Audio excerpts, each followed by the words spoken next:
Yes. Amazing. Okay. Ladies and gents, boys and girls, I am honoured to invite an amazing woman that I met probably a month ago now at an amazing fashion networking event. She goes by the name of Priscilla Okpin. She is a founder, a visionary, a artiste behind Kim Dave, the independent women's brand. And yeah, I'm just so excited to have her on the podcast today. She also has a lovely success on Instagram, social media, amazing following and subscription on YouTube. I think she boasts around over 350k on YouTube, over 35k on Instagram. Without further ado, Priscilla, welcome. Hi. How are you? How is it going? I'm good. Thank you for having me. That was such a robust introduction. I was like, oh, God. Have to go all in, you see. Have to go all in. Thank you. How was your day today? It's been good. It's been one of those like chill days. I literally didn't do much this morning because I was like, I'm just gonna prepare for this Saturday vibes. Yeah, Let loose a little bit. Honestly, it's been a long week, so having a day where you can just do things that are not like work related is always nice to have. Good. Yeah, I think I woke up this morning and I saw the sun shining and I was like, okay, my God, yes. Let's hope that it remains the same for at least 2 or 3 hours while I get to the studio. It's so much nicer when it's sunny, like blue skies, the warmth of the sun on your skin. It's crazy how us Londoners are so driven by how nice the weather is. Like it can definitely distort our mood, doesn't it? For sure, definitely. I totally agree. And I mean, it makes so much sense, especially if you were born in a tropical country and then you moved here. Once the sun is out, I'm so much happier. My mood is like lifted instantly. So that's true. That you're so right. I think our origins really play a big role in kind of like the new environment that we're in. So obviously I'm back home I'm from Pakistan and we get like 50 plus degrees weather in the summer. So oh my God, living in London has been, and it's like I will call it winter 12 months a year. I don't care. That's how I see it. The summers can be quite not hot enough. It's not hot enough for me. I need it to in this country though, because the air feels like it's not moving. That's the only thing. The weird thing about London. Okay, this is going to become a podcast just ranting about London weather. I mean, it's real and everyone can relate to it. It's like in the summer, I swear at night I can't sleep. It's the humidity. That's the thing. It's beautiful, but you can't breathe. So anyway, before we kind of get sidetracked on British weather, I think I just wanted to go straight into it a little bit and talk to you about your journey. As I mentioned, you are the founder, the artiste behind Kim Dave, the women's wear brand. But you also have an amazing following on YouTube. You've got thousands, if not millions of views on some of your YouTube videos. And then you also have a following on Instagram as well, both your personal influencer profile and then you've got your Kim Dave Instagram as well. So if you could give us a whistle-stop tour of your career to date in just a couple bullet points. No pressure. How many bullet points are we? I mean, it's not too like grand or anything, but I find that all the aspects of what I do are very connected to each other. So I studied design for 2 years after doing foundation in fashion. And then after that, I did a few different internships just to, get like industry experience and like how to run a business, dealing with customers. I also worked in retail, which I honestly, it was a mixed experience, but I learned I learned a lot about the kind of clothing women in a certain age group preferred, how they responded to different fabrics, like styling them. Yeah. And that was a really useful experience as well. But if you don't mind me asking, where did you work in retail? Are you allowed am I allowed to share? Like, just go for it. Just go for it. So I was really fortunate to have worked at my first job was at American Eagle. I don't think they're in the UK anymore. I've heard of them. I really enjoyed working there because it was like good jeans and they had both men's and women's. That was like my first like retail job. The second was at Karen Millen. Like that was when Karen Millen was still owned by Karen Millen. It was sold off to like I think Boohoo at some point. So I really enjoyed working there. They had beautiful brand, timeless amazing cuts, beautiful finish. And then after that, I worked at Reese. And very classy, I'd say. True. I have some KM pieces that till today, like really, like they've washed well, they've worn well. So, and with brands, I feel like, sorry, just to interject, I feel like with brands that are a little bit more, well, clothing, attire that it's a bit more expensive, I think it's an investment when you have it for such a long period of time and they last that long because of the quality. You know? Yeah. Like most of them, I don't know about all of them, most of them use better materials. Like the finishing is so much nicer. You can just tell when you look inside. I think because I have a design background, when I worked in retail, I would often like look at the seams, look at the lining. I can almost tell when something has been done well just by how it's been finished. So working at Karen Millen was really good for that. Yeah, especially like their jackets, like their tailoring, like their blazers were so good. Yeah. After Karen Millen, I went on to work at Reese.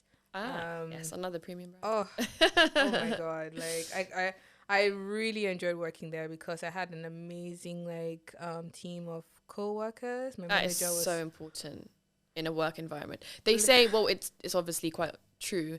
We spend most, if we have a, let's say, 9-to-5 job, we spend most of our time with our peers than even considering our family, essentially. So it's important to have that kind of work and it makes the experience a lot less annoying and stressful if you know, okay, this person's going to be in today, they're in on your shift, and you guys can like work together. You could also especially if it's someone who has more experience than you can learn from them as well. So I was very grateful to have like a manager, an assistant manager, and a supervisor that was so helpful. Jason, if you're watching this, hi. Do all the shout outs that you need, girl. He was such a sweetheart. Like, bless his heart. It can be life changing. And I think I agree with you in the sense that it's nice to have people that may have the same kind of experiences as you, but it's also nice to be close to someone that has more experiences than yourself in the field you're working in. Because it's fun to kind of be a sponge and kind of soak the extra knowledge and kind of views that you might not see from. So, love that point. So that was kind of like retail, working in retail. And while I was working, I was saving up, and that money saved up was what I used to like launch my first collection in 2019. It was like just before COVID, and the collection was actually very well received because I played around with fabrics that were really interesting colors, beautiful weights, and I love playing around with color and like I can see. I mean, look at you today. Representing love the it. brand. Have to. So that was first collection, and from doing that, I kind of like really enjoyed like designing the pieces, putting the collection together, and I took my time like coming up with that collection. So it was like a love project almost to a sense. So that was actually quite nice. The YouTube channel, on the other hand, I started when I was still in fashion school. And it was something that I wouldn't say it was planned. It was planned. It wasn't. It wasn't? Yeah. Oh, wow. Because you're at a good subscription total at the moment. How did that come into fruition? Oh gosh, I feel like we're going off tangent. No, but I'm just so interested by how that happened without you doing any kind of pre-planning. I think it was at the point when everyone was like, so this was 2015. I think that's when I started my channel. Yeah. I was still in school. Like I was like creative. So this is before you having your retail experience and everything like that. Yeah, definitely. And when I started off, I was just posting every other random category of content: hair, makeup, hauls, all kinds of things. That's why I said it wasn't planned. It was just like a creative outlet to an extent, because it's like, oh, you could just make these videos and like post them. I didn't even think of, oh, in a couple of years, this could become like a whole business venture. You can make money off of this. You could build a brand from this. I honestly did not think about following and all sorts. So the channel came first, and then the Ready to Wear brand, and both of them kind of like support each other, because I share like the process of making garments on my YouTube channel, the journey of starting and like running my brand. And then I have the brand on the other hand. So if you kind of find one, you see the other at some point. Nice. So it all kind of fell into place, but naturally is what it sounds like. And I think that's the best thing, when you don't force anything, and everything's done so authentically, and it really shows from kind of your collection, and also like following your channels, you can really see how authentic you are about kind of helping others, especially through like your sewing patterns that you sell and that you provide on your channels. I think you're really embedded in what you do, so it really shines through. So thank you. Yeah, I just wanted to make sure you knew that. And I guess wanted to kind of get to know you personally a little bit more. Yeah. I just wanted kind of like, in terms of your life values and your personal values, what would you say you stand for, and how do you think you kind of use your personal values within your brand? I think one that it came straight to my mind was kindness. I believe it's such an underrated like value and quality to have, and it's free. You don't have to pay anything. You don't have to be paid to do it. Like, I just think being kind is such a wonderful thing to do, and I think it can become something that you subconsciously invest in your spiritual future when you're kind to someone, because even if the person does not return the kindness, I don't know, I feel like the energy and the universe just kind of like finds a way to like deal you that kindness back. So that is one quality. I try to be transparent and honest as well with myself in like the products I make, my processes as well. I think it really shows on my YouTube channel how because when you start your videos, you're just beaming with a smile. And like, just even when I met you at the fashion influencers event, entrepreneurs event, there was like a panel of people there, and I was most drawn to you, and I mentioned that to you when I approached you. I was like, you had such a warm energy. So the whole kind of your value that you take very seriously, the one of kindness, I think, you embody that so well. It's really nice. I think kindness, being transparent and honest. I'm a believer in working smart. Interesting. I kind of grew Do up delve deeper. What do you mean? We were told you need to work hard. But let's be honest. Like, some of the wealthiest people, some of the most successful people are not people who have worked the hardest. You just have to kind of like identify your strengths and play to them, and then also know yourself and know your weakness to the extent that you either decide to work on the weakness or don't allow anyone to weaponize it against you. So working smart, oh my God, in this day and age, that's how I'm going to raise my kids. Sweetie, like, you want to play the piano? We will take you for that piano lesson. You don't need to get like straight A's if you're not the academic type, because everyone is very different. Everyone's unique. So it's kind of just knowing what you're good at, what you excel at, and then if you want to build a career out of that, you can do so. But if there's another aspect of you that you're like, oh, I wish I could improve on that, you have the power to make that choice to like do something about it. Very true, very true. And I think it's interesting that you said to use your strengths to help you kind of in our life, essentially, isn't it? To kind of get to your passion. In terms of your background, your family, let's say, how were they supportive in your kind of motivation to start the Ready to Wear brand and kind of become a social influencer? The rate at the point where... And I think, just to add as well, in ethnic communities, it's become a doctor, become a surgeon, become, the white collar type. Exactly. Job, So I wanted to really be honest and kind of, kind of let us know how it was for you. Oh, I mean, like, so when I came to the UK, the plan was to come for 9 months, do the fashion diploma and go back home. But that's not what panned out, and life just kind of happened. I met my husband along the point, and we got married, and I ended up staying. So God had other plans for me. But honestly, my parents didn't take it very well, especially my mom. She was like, "You want to become a roadside tailor? This is what you want to do with your life?" And I'm like, Mom, I want to become a fashion designer. It's very different. I think she didn't quite understand the vision I had in mind. She didn't really see it. And I honestly don't blame her. She said it from a place of love, but no, they were not super supportive. But I think with time they saw that, oh, okay, this girl knows what she's doing. Our girl's on fire. Exactly. Now my mom, according to her, I'm your number one fan, and I'm like, that was not you, like a couple of years What are they calling on Instagram nowadays? Ballistic side eye. Oh my God, yes. Mum. I still tease her till today. I was like, remember when you were calling me? I was like, oh, I didn't know this is how it was going to go, or this was the path. I was like, it's okay, mother.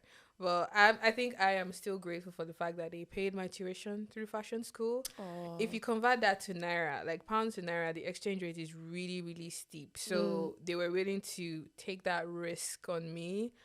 That I'll forever be grateful for. So even though they were That's like support right there. yeah, like it might not have seemed like much for my young 20-something-year-old mind, but the fact that they're like, okay, this is what you want to do, we will support you. Hopefully it pans out well, and they did so anyways. That was really nice. I think it's really important. It's really important to shed a light on the challenges of whether it's, let's say, becoming a fashion designer, or if it's a creative industry that you want to kind of delve into and create a career in. Support is really important. Definitely. And I think it's an ongoing debate at the moment, especially, like I said, in the ethnic communities, where the traditional kind of careers are always the ones that parents and like kind of the elder, respectable members of the family are like supposed to like push their children towards. So it's nice that, you know, your parents supported you. Sorry, I don't know what's happening to my throat. It's nice to know that your parents kind of supported you and invested in you with your fashion school, because that obviously was quite key in kind of having all your basic understanding in the marvelous brand that you own now. Yeah. And I guess in terms of like your upbringing and where you were born, how does the way in which you were raised influence your brand and, let's say, your social media career? Ooh, that's a really good question. How do you bring that into your career? I can think of two like factors and two things that I picked up from my upbringing. So I went to boarding school. So I was like... Was that back home? Or is yeah. that, okay. So that was back in Nigeria. Yeah. So this was from as young as 12. I was already by myself. So and you're the only child, or do you have... No. I have like, we're a big family. We're like 7. So it's me, my sister, and then the rest of the boys. So it's a huge family. Jeez. And there's always so much chaos. But I love them. So I went to boarding school, and being sent off to like a school that was in another state at that young age, I kind of like learned how to be independent really, really early. It was hard because I was like, oh, I want to be around mommy and daddy. I don't want to be the first couple of years were tough, but I think... Especially because you were so young as well. Oh my God. Like, boarding school... Not for the weak. Ooh. that is another talk for another day, but that was like a very formative like experience, because I kind of had to figure out how to do things on my own, do my laundry, take care of my clothes, my studies. Like I didn't have my mom telling me that to do my homework, and I struggled in like junior secondary school, but I started getting better when I was in senior secondary school. So in Nigeria, it's like they don't call it high school, they call it secondary school. Okay. And I struggled academically and personally until I kind of got to like senior secondary school, and like I was like, okay, so this is how this works. And I got a lot better with like my grades and stuff. So being independent, I definitely picked that up really quickly when I was in boarding school. I also say my faith, I'm Christian, I'm Catholic. That is something that I'm very thankful that my mom passed down to us. Not all of us have really stuck to it to the extent to which I have, but I'm thankful for, because I don't know how I've navigated life without the awareness that God is there and he's guiding me, helping me through things that even I don't fully understand. And there is this peace that I just get knowing that the plans that he has for me are good. Yes. So even though I can't really see everything, it's like, God, this God got you. Literally. God got us. So that is like another experience that I'm so thankful my mom passed down to me, and it just makes living so much easier. I totally relate to that angle of having faith, because without faith, even for myself, I feel like it'd make me feel quite lost as well. And you truly find it difficult to find the meaning behind mishaps and issues and challenges, because life's just up and down, isn't it? So having a strong faith and believing in God, I think, really helps to navigate through life. Yeah. And it's both like it's personal, in business, in friendships, like in all across all areas of your life. There are qualities that faith, and whether you're a Christian or Muslim, whatever like religion you belong to, there's certain qualities that would help you go through life that if you were outside of, I say would be a little bit more challenging. That's just what I found, like from my personal experience. Yeah. Yeah, no, I love that. I think it's beautiful to have I don't know, like a religious belief, like I said, whether it's Christianity, Judaism, Islam, etc. It just really, it's like having a blind faith, isn't it? And kind of making you feel like everything is going to be okay by the end of the day. Really is. Yeah. And I kind of I feel like we're delving quite deep now, and I like going deep because I'm quite a deep person. I feel like I'm getting the vibe that you are as well, in the most greatest way. They say when you start a business, that's when you realize who your real friends are. Oh my God. Don't get me started on that one. Yeah. How was your support from friends when you kind of took the step to becoming a founder, making your collections and launching your business and becoming a social influencer? What was it like with your friends, and did anything change? Did dynamics change? Did you still have the same amount of support? Was it challenging? I would say it was a process, especially because the YouTube started growing, and then the ready to wear came in later on. So naturally, I don't have a lot of friends. I'm the kind of person that I've had the same friends for the last 10 years of my life. Like I struggle to keep friendships because I'm the kind of person that I would be super sweet and super nice to you, but I kind of just retract back into my shell, and in my head I'm like, they have their own life, I don't want to bother them. So the people who are my friends and people who keep chasing me because like, we want to be friends with you, we will call you, we will like meet up, and I know that's something I can definitely improve on. But when the channel started to grow, I would say that nothing changed much in like my core like friends, which are like 4 or 5 girls. They more or less have stayed the same. It's the people who maybe I worked with or people who I went to uni with. I just noticed that their energy towards me kind of shifted. Some good, some questionable. So because not everyone knows how to handle people's successes well. And I'm never saying, I've never reached a point. I'm not on Beyonce or Rihanna's level, but when you're doing well and there's somebody else that you guys started on the same level, not everyone is able to handle, oh, she's doing well, but I'm still like 5 steps behind or whatever it is. Yeah. So not everyone is able to be like, okay, I would cheer her on, I would support her. Some people, maybe they keep to themselves, or I don't know, envy comes in, or they kind of feel like, oh, they can't relate to you anymore, and that's totally normal, and that's okay. I don't even judge people who are like envious or jealous, because it's a normal human emotion to have. Is the actions that you so do. Understanding. Well, I'm not like this every day. I think is what you do based on the emotions. That's now what defines whether, oh, that was shady, or okay. It's the action that comes after, isn't it? Yeah, because envy is just a sign that you desire what they have. Yes. So it really varied. Some people were cool, some people were a bit odd, but I'm just like, man, that's life. I'm not even going to kill myself. I'm just going to keep living. I'm just thankful that I have like support from like my immediate family and my few friends that are still with me today. I think that's really important, and it's good that you didn't have any drastic changes with your core friends. It's nice to have a small circle, I think, as well, because they turn into family essentially, don't they, over the years. And then I think envy is so big, especially amongst women, I'd say, and females. It's huge. Jealousy. It's funny, I had this conversation with my sister the other day. It's like, I don't just know if it's a woman thing or if it's so bad. It's actually I mean, I don't hear about it between men. Maybe I've just not met people like that. But whether it's friends in unis that are boys, or whether it's, because my family is full of boys. I have brothers or boys. Oh, same as me then. Yeah, snap. And I've not seen the same level of like jealousy and like the whole kind of ballistic side I mentioned. Like I've not felt that energy. And I think it's definitely something that needs to be worked on in general. Like women need to support women.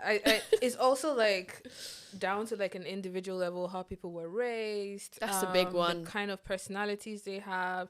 I honestly don't try to hold a light to people's faults because I have my own faults. I have no right to judge anybody. But at the same time, it's not a nice place to be where you know someone is treating you in a type of way because they want what you have, or they're envious, or they're jealous. I'm just like, I mean, you can just pray to God that he would do the same thing in your life rather than be salty about the fact that the person is being succeeding. salty is energy.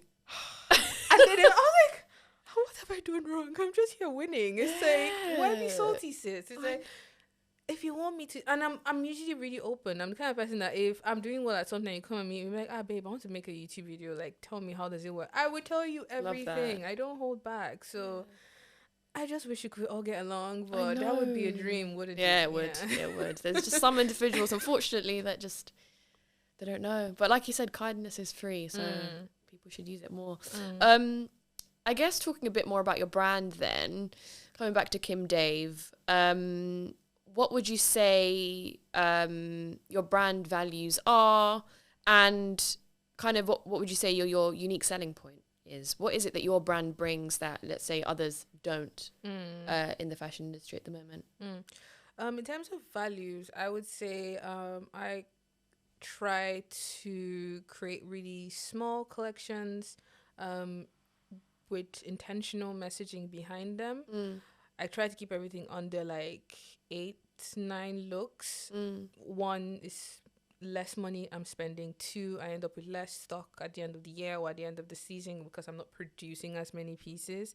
And then 3, I either have them made in Nigeria or I have them made to order, like in the studio. So it kind of like, and are you involved with the process? Yes. Okay. Yes. So I found this like woman-owned manufacturer called Jaola Vault. She has a London studio and a Lagos branch as well. So amazing woman, easy to communicate with, easy to work with. So they produced my collection from last year called Roots. That was such a stunning collection. It's still available in the shop if you want to check it out, kimdave.com. Yes, give them the handles, give them everything. Yes, we love it. The editor I released like a couple of weeks ago, that one we're making in-house. So if an order comes on the website, we just cut and make it and then ship it off to you.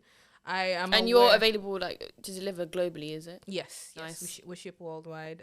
And the thing is, I would rather people think before they buy stuff.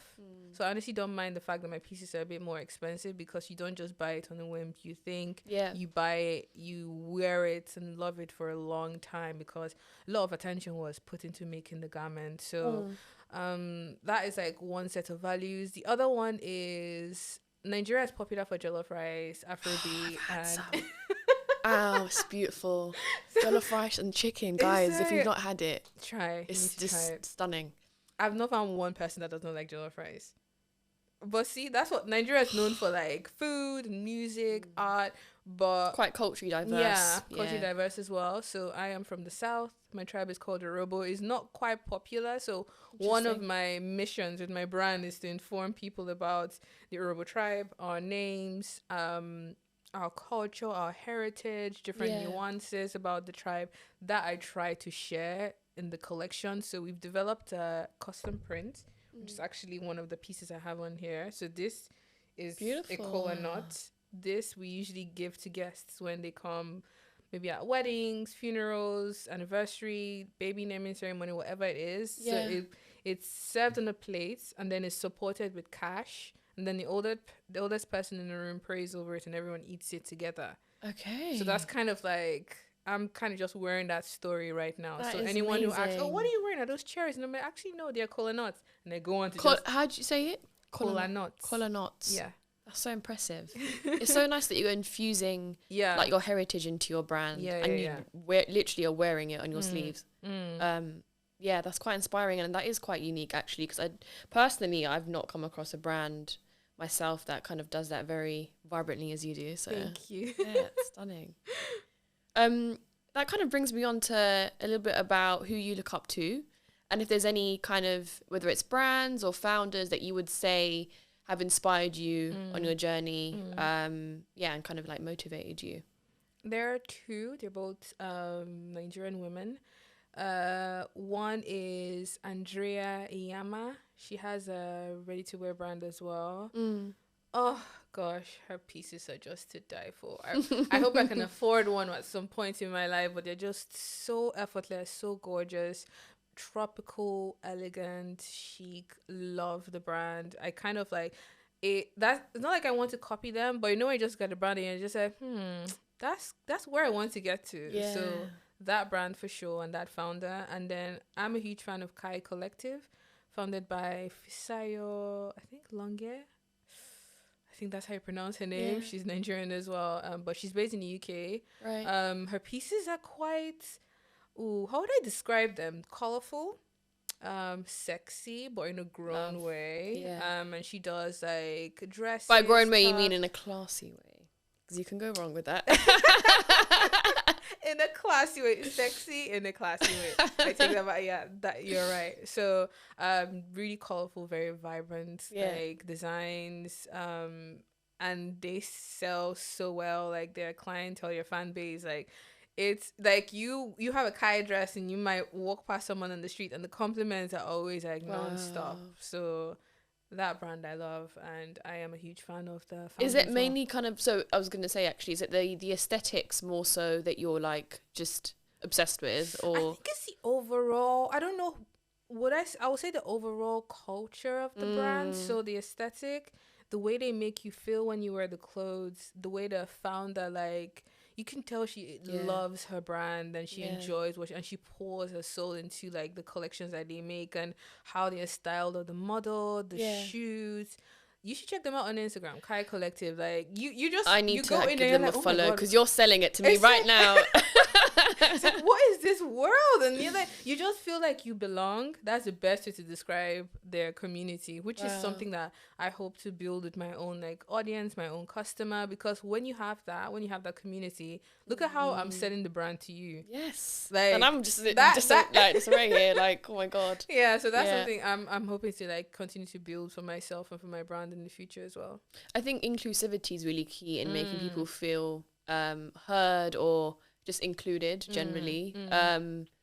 And yeah, there's I think that's such a big topic at the moment, and I feel like brands are doing very well with kind of capturing that. Yeah, I mean, I feel like it's been done later rather than sooner. Yeah, I agree. But I'm starting to see that a lot on socials, and I think it's a nice direction that we're going in, which is really good. Well, there's one really interesting thing that I came across on your Instagram while I was having a little nose.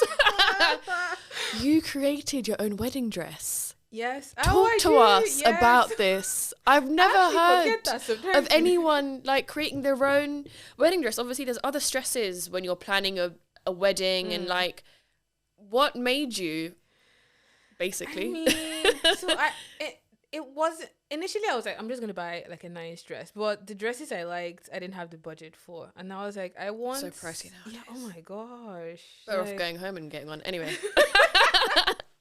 So, that's what my cousins do. Fortunately, like, I know how to make stuff. But I honestly wasn't sure if I would be able to, like, make my own wedding dress. I mean, it's a wedding dress. It's a lot of pressure.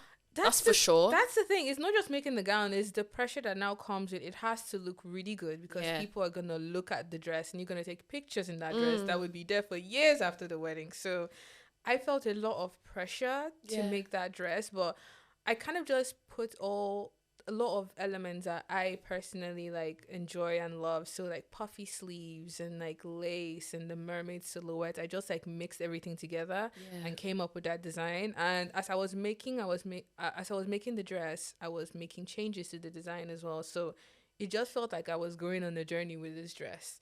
And the amazing thing is my mother-in-law, she came like a couple of days before the wedding and she actually helped me like hand stitch some of it. So How sweet. I think that's my favorite memory of making my wedding dress. We're just in the table, we're sewing.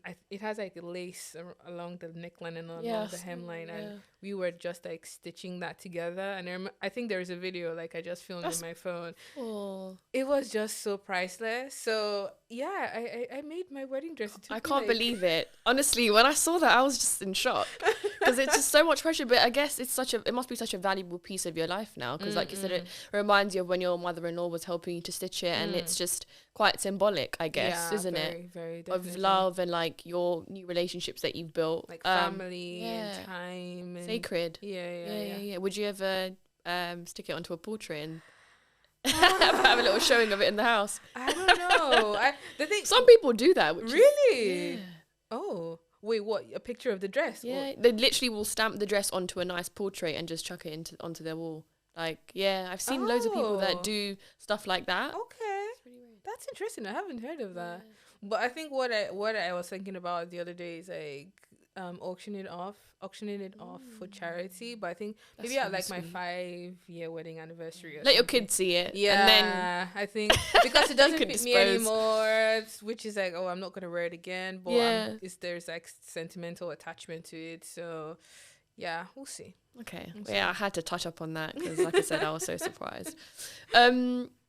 I guess coming back to the fast-moving world of social media, of having a brand, of selling a brand, what do you think, from your personal experience, catches people's eyes on socials, and kind of for those that are like yourself that are selling pieces? What do you think catches people's eyes? It kind of depends. The general public or the people you want to sell to. So if you just want to like become popular and sell, you can make things that are trendy because they've been reshared a couple of times, so there's that familiarity there because it's like a known design, a known piece. There's also the factor of making colorful pieces or pieces with bold prints because that has like really strong impacts, especially when you style it in a really like lovely way depending on the season. I was just going to say seasonality is probably a big factor, isn't it? Yeah, definitely. I find that I sell way more in the summer because my pieces are very summery. Like very like the so the bold. Print. So like summer weddings, graduation, that is like my time of the year. But every other time I have to figure out ways to make sales and keep the business running. But so colors, prints, and interesting silhouettes are always like a good conversation starter, whether that is your design or you are copying someone else's design, but just interesting shapes, interesting details, interesting silhouettes for sure. And that's so insightful. Yeah. And then there's also the other side of like maybe the messaging behind your brand. So important. That's what builds the connection with people, isn't it? So is it like inclusivity, like you said, or is it like women empowerment? Is it culture? Is it heritage? And all these things, without you having to say them, people can see it from the kind of pictures you curate, from the way you shoot the pictures, from the models you choose to shoot. This is all social now, isn't it? All social media. Yeah. So colors, prints, the values you choose to have your brand represent. Then silhouettes, details. I think if you blend all those things really well, you will get noticed. I think so. And I think a big part of all of it also is consistency. Easier said than done. In the UK, I think generally that there's a fair portion of people that might have a 9-to-5 and then are trying to kind of have like a side hustle to grow. Stuff like that obviously doesn't make it easy to be consistent. You know, we only have a certain amount of hours in a week, in a day. But I think consistency on top of what you're saying is so like big in getting kind of attention, whether it's to your brand and to your pieces or whether you're a YouTube influencer. So yeah, I think that's also like a core part of like everything, isn't it? For sure, because it shows that you care about what you're doing and people want to see that you're taking it seriously as well. It's like, oh, does she like post XY number of times a week or in a month are you showing up for your brand? Are you showing up for Yes. yourself? That's so important what you said, showing up. Yeah. No matter how good, no matter how bad, just showing up, because not every day will be perfect. Not every No. day would that post get like a million likes, but just showing up, because from doing that, Yeah. you learn more about yourself, about your audience, about the industry. So that's important. And that brings me on nicely because you just said showing up and every day is not the same. As a founder, as an entrepreneur, what is like the typical day in the life of Priscilla? Talk to us about the good, the bad, and potentially the ugly. So a regular weekday, I would wake up, say my prayer, exercise, shower, and just like get into like work. Very thankful to have an intern who helps me out now. So she would come to the studio, and then if we're working on, at the moment we're working on a custom wedding gown for a client, so she would come, and whether we're making a pattern or cutting or stitching, so we would work up until like say 4 or 5. The work that we do varies. Some days we're making pieces, some days we're doing research, some days we're filming videos, some days we're editing. So no 2 days are really alike, but we're constantly creating. I would say that's one thing that is like common among all of the days. We're constantly creating stuff and learning in the So process. you're on the go. You're busy. Yeah. Busy. Thankful. Busy is good. Honestly, Busy I'd rather is be good. busy. Yeah. Good busy, not Yeah. just the kind of busy that you're running around. Like, There's a difference. There's a key difference. yeah. And do you have like any does admin take a lot of time Oh yeah. of your days? Yes. What are like the not so fun bits, would you say? So tax season is coming. I think that's my least favorite part. Oh, that sounds horrible. I am not very patient, and that's a quality that I'm always quick to admit, because by just knowing that, I can either work on it or get someone to help me. So I have to do my accounting, which is basically just going through the transactions in my bank account, which one is an expense, which one is an income, where does it go. And Kim Dave has two like arms. There's a digital media, which is YouTube, Instagram, TikTok. Then there is a clothing, which is a ready to wear. When you do your taxes, when I do my taxes, I have to do them as two separate businesses and then kind of like sum them up together. Yeah. So that is like the one admin type thing that I'm just like, Very long-winded. somebody please do this for me. Yeah. But it has to be done. Maybe in the future, if I can afford a bookkeeper and an accountant, then I would outsource that. But at the moment, that's my least favorite admin job. Yeah. It is the most toughest, isn't it? Yeah. Ugh. Nice, yeah, because I think it's nice to share a light for those that are watching that are kind of either in their early stages of kind of wanting to become a brand owner, designer, or kind of wanting to grow a social following. I think it's important to know the good, but also the not so fun. What kind of advice would you give then to those that are either looking to have successful YouTube journey, or that are wanting to like grow a nice number of followers on Instagram? It's a journey. It's a journey that you have to... And feel free to be as honest as possible. Yeah. I hope I just remember all of the things, because you know that thing when someone asks you a question and then you give an answer and then 5 minutes and you're like, oh damn, I Forgot to say that one. Yeah, I know that. That happens to me all the time. It's a journey, and it's a journey where I say you have to constantly learn as you go along the way. Yeah. Whether you are working in an industry where you are trained in terms of like your education, or you are winging it along the way as you are growing up. So just, identify parts where you could, improve, or what you could learn to make the business, better, to make the content better, to make the product better, because that willingness to always want to improve, it will show with time. It might not show straight away, but if you're willing to say, okay, I want better quality videos, even if you cannot afford the most expensive camera straight away, you learn how to, edit better, or you save up money and then buy the camera when you can afford it. But the moment you stop learning, you get stagnant. And the stagnation is like the worst place to be as a business, because you're spending money on your running cost, but you are not making money, or you're not making progress. So you're just kind of like there. So be willing to learn, go on that journey. It's not always glamorous. Like, look, I'm here, makeup, talking to you, but looking fine as ever. but it's not like this every day. Yeah, some days that's so important to emphasize. It's like, because people are so hard on themselves and they think it's just the overnight success. No, it's not. You know, and I don't even consider myself a success, in all honesty and in all like so humble. Truthfulness. No, maybe it's because of where I want and I imagine myself to be, but I don't consider myself a success. I say I am still a work in progress. So every day will not be amazing. You will not get sales every day. You will not, have interviews lined up. You will not get sponsorships and brand deals every day. I say it's how you navigate those down times.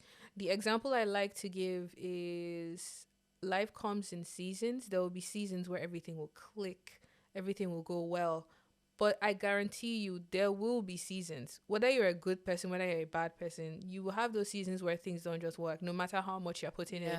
So it's recognizing, okay, this is one of those times. What am I going to do? Am I going to, sort of like ask, what can I learn from this experience? Maybe you are someone who you rush processes. Maybe you can take that time and sit back, sit with yourself and think, and then how can I take my time, creating better, coming up with ideas better? Do I need to do more research? Do I need to find someone to partner and work with? It's just how you spend that out of season time. So when you're back in season again, one, you didn't waste your time. Yes. Two, you come back so much more informed, so much better, and you're like, okay, we're back.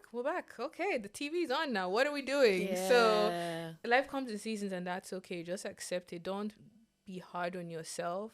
It can't be helped. I'm someone who, I'm the first daughter, even though I have elder brothers, but there's always this responsibility on being a first daughter in most Nigerian families. It's like, also Asian families. Oh God, it's like they call you the assistant mom for a reason. You feel like the mother, the second mother of the house. So I would subconsciously put this pressure on myself of I have to make XYZ or I have to achieve this goal. But and then some days I go, but I've done everything that I can. Like, I'm just going to allow God, take me to the next phase of my life when the time comes. So don't be too hard on yourself. Honestly, like worry would not solve anything. No, I think it's important to treat yourself like someone that you love, like almost like an out of body experience. Like see yourself as a friend and support yourself on the days that you are kind of down low or you don't have enough energy to send an email, because that all takes a lot of mental energy and capacity. But yeah, I totally agree with you. Life does come in seasons, and I think it's important to remember that before you are terribly hard on yourself, especially with the inner critic. You know what I mean? I think that's one of the things when you work for yourself and you sort of have to like be the one to wake up, show up, get things done. So when you don't now have one of those ultimate productive days, the days when you wake up and you wake up and you're just like, I don't want to do anything. It's going to be a crap day.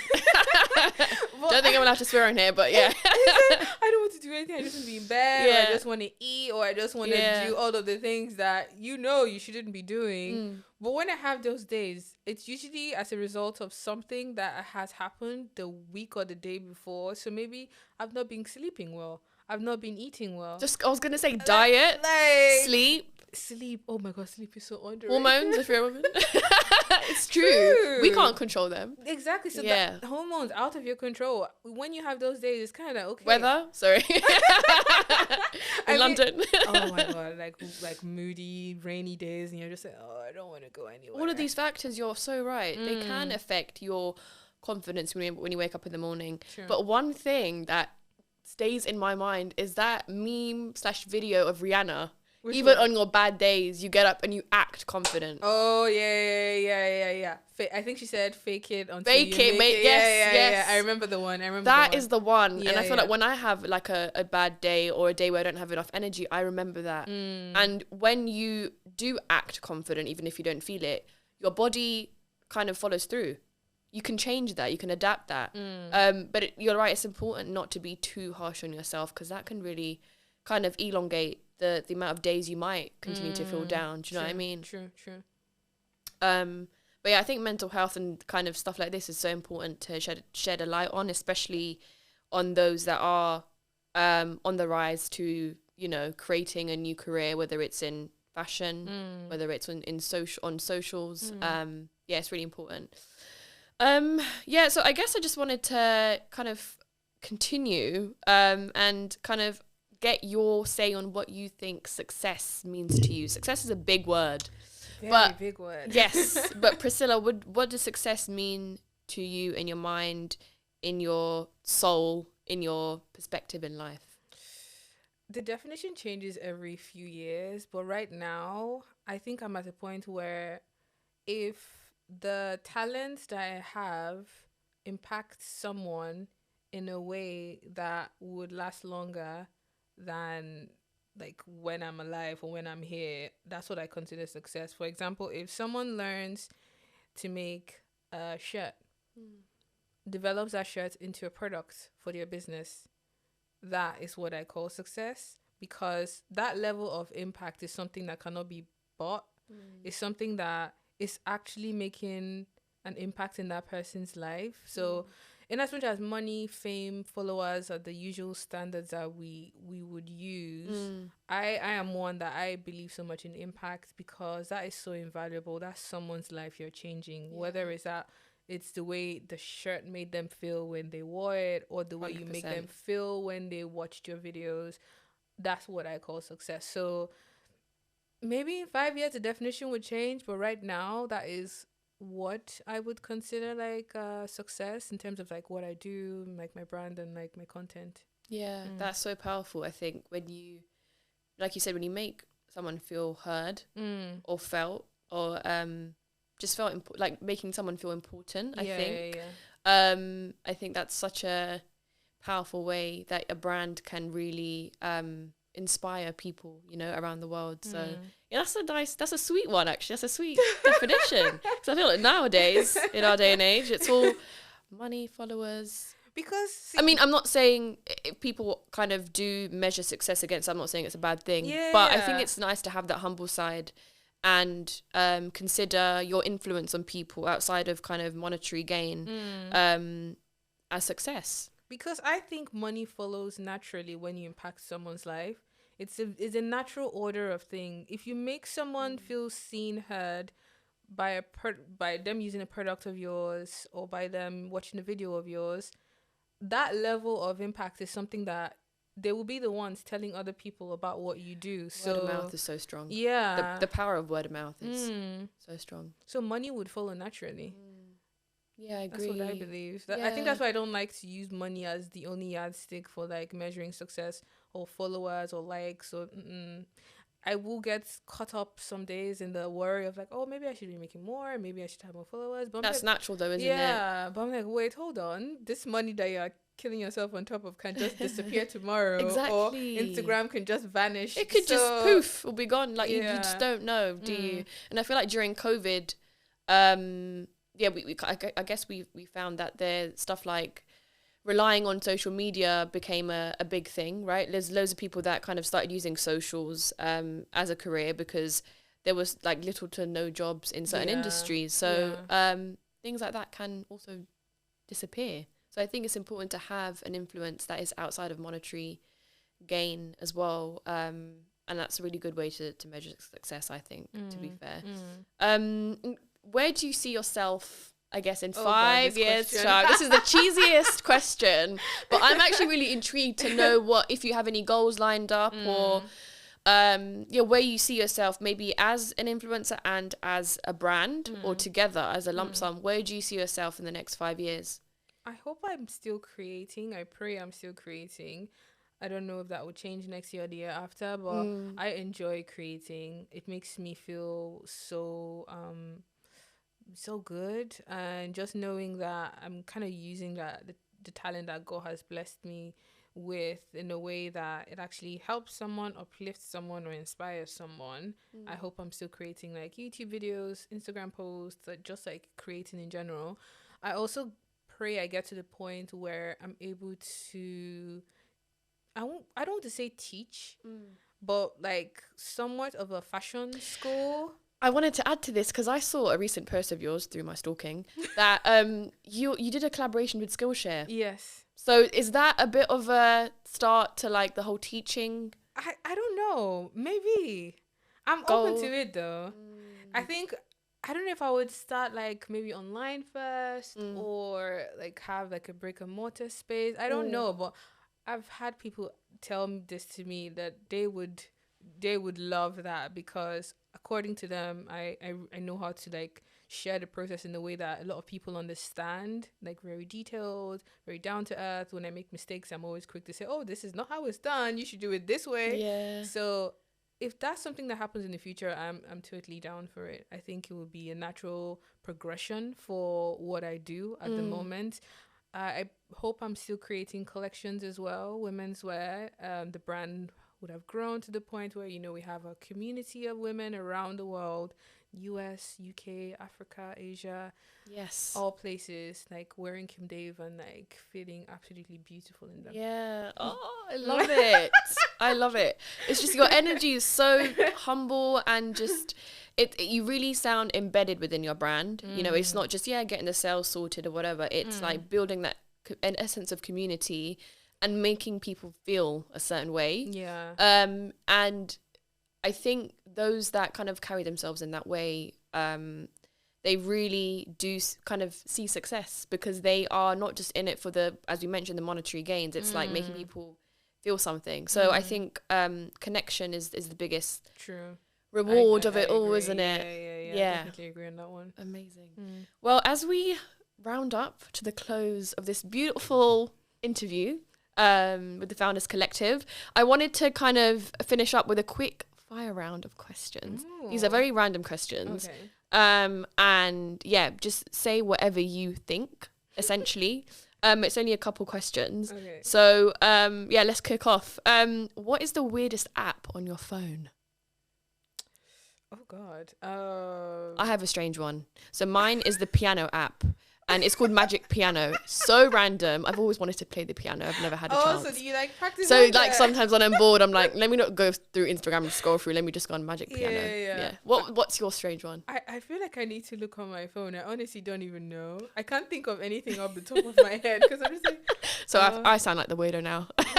Wait, what? There's a food, like an app where like I track what I eat. I think that's like the only thing that I can think of, but I don't think that's weird. So no, that's completely normal. So you're continuing to emphasize that I'm the weird. I honestly don't know. Wow, I'll get back to you on this one. Okay, I'll get back to you honestly because I don't know right now. I can't remember. Okay, well we'll go to a more normal question. Okay. What's one trend you wish would come back into fashion? Ooh, I really liked peplum tops. Nice. Because they hide the fruit belly. Yeah. Oh my God, like peplum tops, peplum dresses. Peplum dresses are the one. Oh my God. That's a good one. Love them. I hope they come back. Not everyone feels the same about them though, but I'm a huge fan. It's hit or miss, but I agree with you. Yeah. What's one thing you will never wear ever again?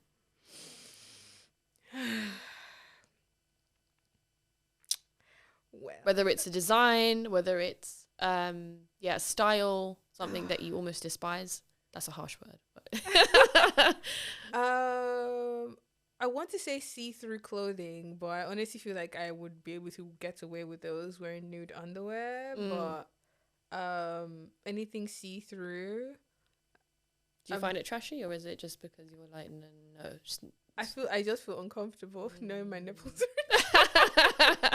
Well, that's just me. London has been advocating for all things. I mean, it's one of those things of like do you boo? But personally, I feel uncomfortable. This is not like I'm like talking down on women who would choose to dress that way. Yeah, of course. I just feel uncomfortable like wearing see-through clothing. So I would usually try to wear like a nude like underwear underneath, so even if it gives the illusion that this is see-through, there is still something. Everything's just covered. Yeah.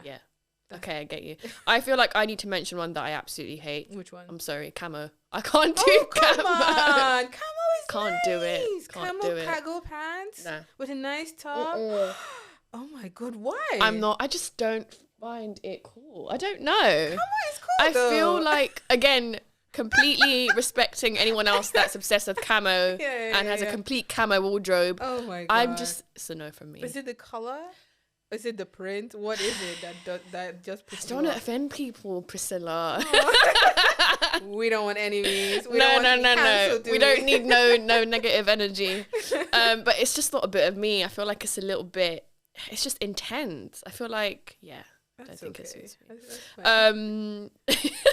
That's fine. If you could collab with a fashion brand, who would it be and why? Balmain. Oh, interesting. Olivia, I don't know how to pronounce his last name. Yeah. A genius. So good. My god. He's so good. Oh my god. Like, I'm always like, wait, what? How did you even think of that? I just love, like, I would like to know what his thought process is behind the garments that he makes. So that's way up there on my list. I think that I can't think of anyone else. So Balmain, yeah. Don't blame you. He's a star. He's a legend with everything that he creates. It's so unique. His work speaks for himself, honestly. True. Have so you beautiful. seen the new collab he did with Beyonce? No. Renaissance? Shut the front door. He did a collab with Beyonce. No, I need to check it out. Check it out. Let me know what you think. God, I'm definitely writing an article. Keep your eyes peeled, guys. This is a cute one. When do you feel most beautiful? Within your skin, within yourself? There are two moments I can think of. When I've had a good workout.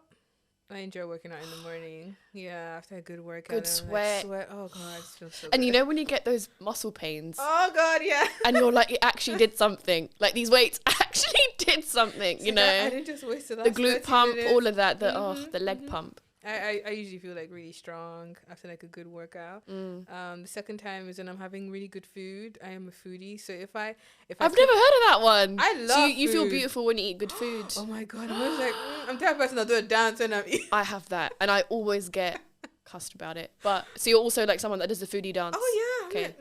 Good. So good. So yes, food. That's all I need to hear about you. We should go eat something. We need to go sometime. eat some food soon. Yeah. Just we do the food dance together. Let me know now. Show up just for food. Don't blame you. Oh, that's beautiful. And this is something I feel like people are either or. So they're either introverted or extroverted. And I find it so fascinating because this beautiful world is made of so many unique individuals that thrive around loads of people or kind of prize intimate time with themselves to re-energize and be creative and, you know, come up with amazing ideas. What would you most associate yourself with? Would you say you're more introverted or more of an extroverted person? I would always say I'm more introverted, but I can... Or you can be a mix of both. Yeah. So I really like being by myself, just me and my husband at home, making stuff, creating stuff. But then when I'm in social settings, I'm able to still like have conversations and have a good time. Yeah. So, but the thing I've noticed is I can't do that for too long. My social battery dies, and I'm just like, okay, I want to go home now. So I would say I'm a mix of both, depending on the day of the week you catch me. Yeah. That's key. That is key. That's interesting because I feel like I can relate to you. It's important to have that alone time to recharge. Definitely. And then, because being around loads of people for an extended amount of time is energy. It's draining. You know, it's really tiring. It's like you have to keep up the conversation and like seem interested in what you're saying. Oh, that is effort. And then when you get home, you just feel whacked out. You're so tired from all of it. You don't want to talk to anyone for like 2 days afterwards. Honestly, you got to plug yourself back into a room and just until you're completely charged, literally. But it's nice to. I think it's a lot of people I feel like struggle with being alone. It's because of the way social media portrays having loads of people around you is fashionable and being known is fashionable. So I think I find it really cool. You know, people tell me they love being by themselves because in a world where we're constantly surrounded by distraction, I think it's pivotal to have your alone time. Yeah, it's only really healthy. Important. Yeah. Great. And I guess another lovely little, this is turning into more of an interview rather than a quick fire. I just can't stop talking to you. What words would you say you live by? Words? Yeah. Is there any kind of something maybe that was passed to you by a parent or a friend or saying that you kind of have embedded within you? Oh, I have one. This one, like, I didn't come up with, but I've just been like living by seriously recently, and it's, you can't pour from a cup that's empty. Say it again. Say it again. You can't pour from a cup that's empty. And basically what I interpret by that is you need to nurture yourself first before you can do anything for anyone else. So if that's you know, learning, improving on yourself, or taking time off, resting, eating well, taking care of your spirit, your soul, before you now come out and say you want to do something for somebody else or create stuff, you really can't pour from a cup that doesn't have anything inside.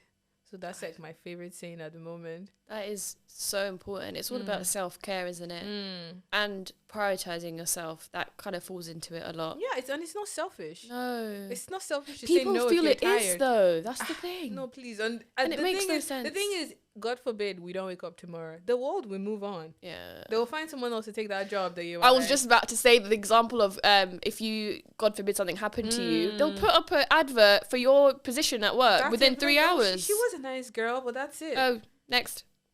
Literally. So that, yeah. I always encourage people to take breaks if they can. Yeah. Like, it's healthy, it's okay, it's not selfish too.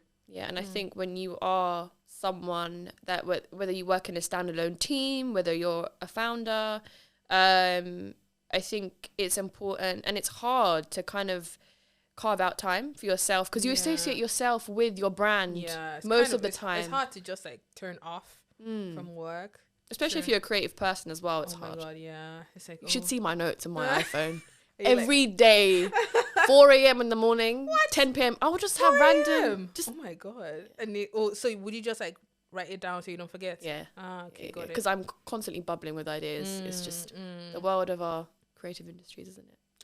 It's a blessing and a curse. Yeah, that's the perfect way to put it. Oh, amazing. Thank you so much, Priscilla. That rounds up the lovely Founders Collective. It was so nice to have you in today, and nice to catch up and kind of retract a little bit and get to know you personally outside of the brand, and listen to your successes and kind of give reality to people, you know. Yeah, it was a pleasure. It's important. Thank you for having me. This has been so fun. I was worried I wouldn't be able to like answer the questions like in a very intelligent way, but it's been lovely. Good. I'm glad you enjoyed. Yeah. Well, thank you so much for listening, guys. We'll be back on your screens very soon. Peace.